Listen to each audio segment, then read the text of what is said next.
Hello everyone, Jedi Monk 1111 here, and I put up a video here a couple weeks ago about, what was that video about? Well, I can't remember, but this is the other side of that one.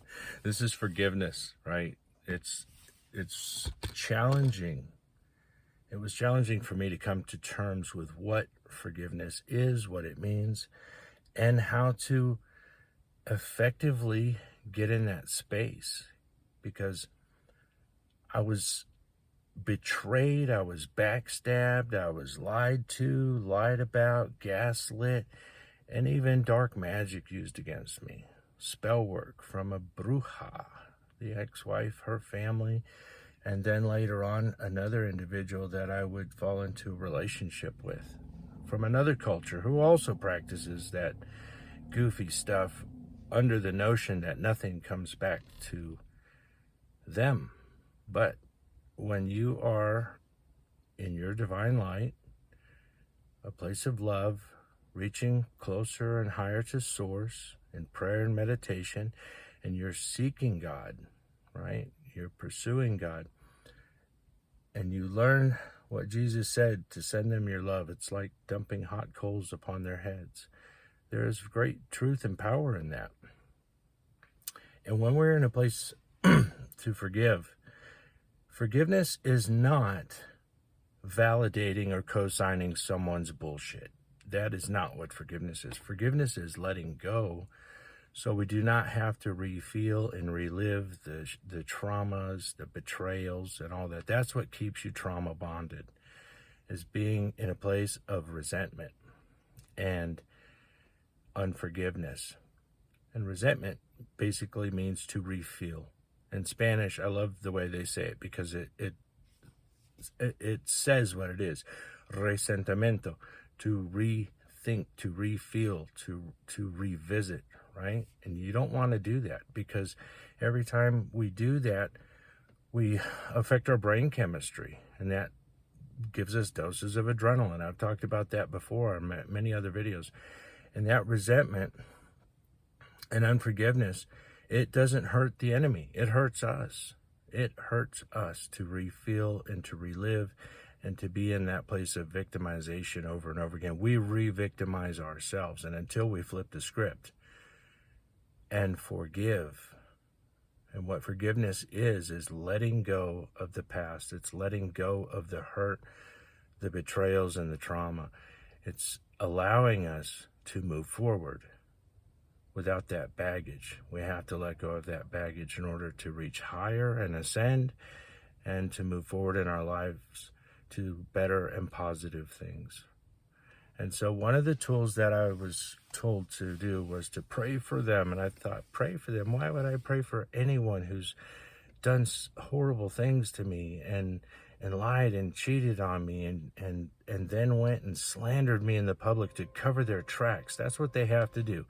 When they've done you wrong, they have to go out there and play the victim and tell everyone how horrible you were and why that justifies why they immediately jumped into another relationship, with someone they met on a dating app or an ex-lover, and that justifies why they had to move forward with their life and stupidly sign up to marry someone within 2 months of knowing them. I mean, that's so insane, because you don't know anyone in 2 months, especially when they're wearing masks.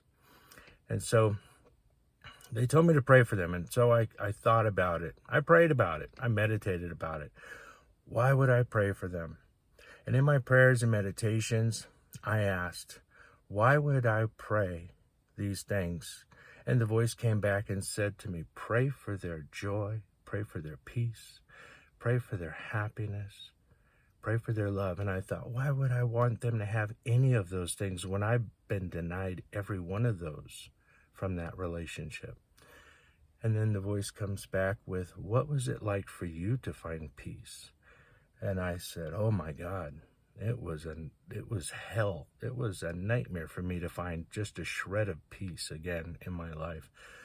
And what was it like for you to find joy? Again, I didn't have a whole lot to be joyful about. And so what little bit of joy I got, it was like being drugged through hell to get it.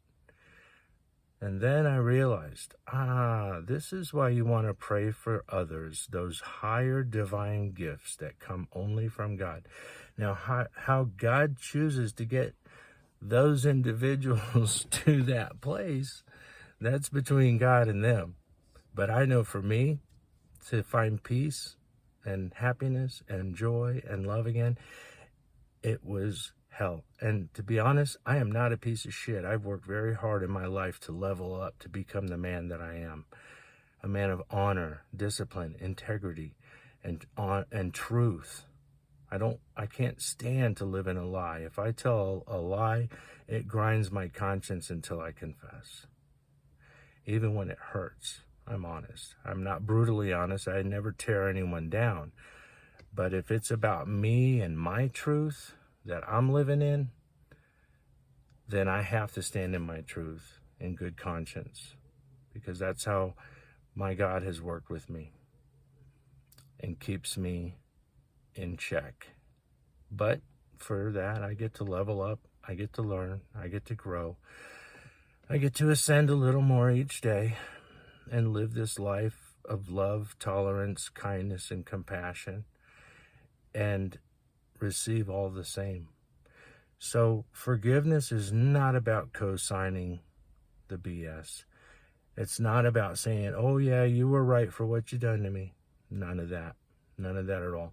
Make no mistake, we all have to atone for our actions and behaviors. And if we've been out here running amok in the lives of others and causing harm and injury to others and lying, bearing false witness and betraying, backstabbing, and most certainly any kind of witchcraft, I'm telling you, you will want to protect yourself, pray for a divine light around you, and return to sender all things that have been wrought against you.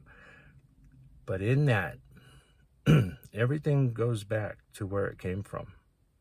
Every lie has its truth, and everything comes out in the wash. It's only a matter of time. And so when they try to put silent spells, confusion spells, all that goofy stuff that they think they're going to get away with, as long as you're aware and you are ascended in some measure, then you have divine protection, and nothing can come to you. 10,000 shall fall to the right of thee, and 10,000 to the left of thee, but thou shalt go unscathed. Read Psalms 91 again and pray over it, if that's where you're at, or you think that's what you have been up against. And the beauty is that in time, little by little, you get to walk a free person again with your head high, in your honor, in your dignity, in your grace. And no one, they can slander you all they want, but no one can change your character but you. So with that in mind, I send this out to you, you who have been harmed, who suffer, who in turn hurt yourself with unforgiveness. And I pray that you can find that forgiveness for yourself as well. You have to forgive yourself as well. We don't know until we know. And sometimes we've been weakened by someone else, and then we stay in those relationships because we are bonded on the 5 stages of bonding. That's another one of my videos. That's what keeps us in those bonds. We want to heal and nurture and hold on to, while the other partner is too busy tearing it apart and bonding with someone else, the third party, And they always get their just desserts. Those relationships never succeed. They never succeed to anything good. They can create a lot more havoc and karma for those individuals, but they never lead to happiness. They never lead to stability. They never lead to anything good, because there's no good about any of it, not from its conception. So if it's built on a foundation that's sitting on top of a septic tank, guess what? It's all crap from the bottom to the top, and it will be. Can you imagine putting yourself in some kind of foolish relationship like that and then stick it out for years? Oh, no thanks. I couldn't stand the smell. I couldn't stand the betrayal and the fear of them doing what they did in the first place that got them together. You know, cheaters always cheat. And any man or woman who steps into a relationship while that other person is in a relationship, they're the biggest fool there is. They are a fool. They're just another user and abuser. And they're going to get used and abused as well. That's the way of karma. It's only a matter of time. It's only a matter of time. So as for you who are out there who are healing and looking for healing, my suggestion is to work on that forgiveness of others and self. That is a liberating tool. And how we can best do that is to pray for the enemies. Pray for them. Pray that God brings to them all the wonderful things that you would hope for yourself, that you want for yourself and your family. And how God chooses to get them there is none of your business, nor mine. Our business is our own healing, our own strength, and our own level up. Okay? So I hope that helps you out there. Until next time, Jedi Monk signing out. And I look forward to your comments, likes, and shares. Until next time, God bless. Use the Force. Take care.